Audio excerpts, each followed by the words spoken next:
బీసీల రిజర్వేషన్ అంశంపై ఢిల్లీలో జంతర్ మంతర్ వద్ద బీసీ సంఘాలు మహాధర్నా చేపట్టాయి. దీనికి సీఎం రేవంత్ రెడ్డి కూడా హాజరయ్యారు. ప్రస్తుతం ఆయన మాట్లాడుతున్నట్టు తెలుస్తోంది. లైవ్లో చూద్దాం. మీది ధర్మమైన కోరిక, ఒక ధర్మమైన కోరిక నెరవేర్చడానికి ప్రభుత్వాలు ముందుకు రావాలి, బాధ్యత తీసుకోవాలి. కానీ భారతీయ జనతా పార్టీ ఈనాడందుకు సిద్ధంగా లేదు. వాళ్ళకి విధానపరమైన ఆలోచననే బలహీన వర్గాలకు వ్యతిరేకం.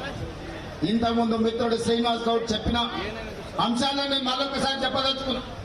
ఆనాడు మొరార్జీ దేశాయ్ గారు ఈ దేశంలో ఉన్న బలహీన వర్గాల లెక్క తేల్చాలి, ఈ జనాభాలో జాతుల యొక్క లెక్క తేలాలి అని మండల్ కమిషన్ ను నియమించి మండల్ కమిషన్ ద్వారా నివేదిక అడిగారు. ఆ మండల్ కమిషన్ ఈ దేశంలో 52% బలహీన వర్గాలు ఉన్నారు, 27% రిజర్వేషన్ ఇవ్వాలి అని వారి ప్రతిపాదన ఇచ్చారు. కానీ కొంతకాలం వాయిదా పడ్డది.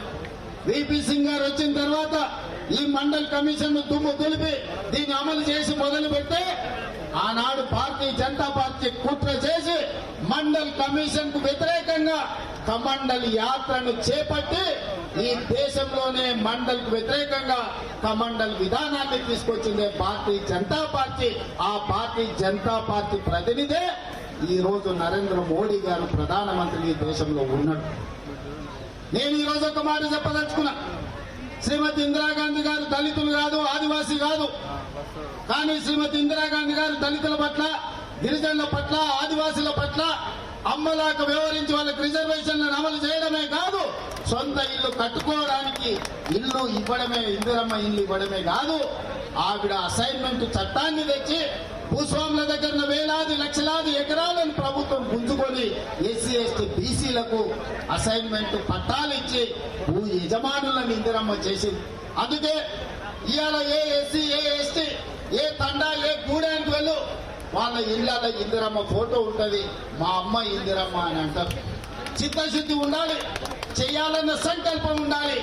అందుకే ఇందిరమ్మ ఈ రోజు దళితులకు, గిరిజనులకు, ఆదివాసులకు అమ్మగా మారి ఇవాళ మిత్రులందరూ చెప్తున్నారు భారతీయ జనతా పార్టీ ఈ విధానానికి బీసీలను బలపరచాలన్న ఆలోచనకు వ్యతిరేకము. అందుకే ఈరోజు ఎన్ని రకాల ప్రయత్నాలు చేసినా ఈరోజు బీసీల లెక్కలు చేయాల్సి వస్తుందని 2021 జనాభా లెక్కల్ని వాయిదా వేసి ఇవాళ 2025 సంవత్సరం వచ్చినా జనాభా లెక్కలు చేయడం లేదు. ఎందుకంటే రాహుల్ గాంధీ గారు డిమాండ్ చేసిండు, ఈసారి జనాభా లెక్కలల్లా కులగణన జరగాలి, జనగణనతో పాటు కులగణన జరగాలి, ఆ నివేదిక ప్రకారమే రిజర్వేషన్లు పెంచాలి అని. అందుకే ఈరోజు బీజేపీ కుట్ర చేసి జనగణన వాయిదా పెట్టుకుంటూ వస్తుంది. ఇది మనందరికీ తీర నష్టం. ఇది ఒక బలహీన వర్గాల సమస్య కాదు, ఇది బహుజనుల సమస్య. బహుజనులందరూ ఏకమై లెక్కలు తేలిస్తేనే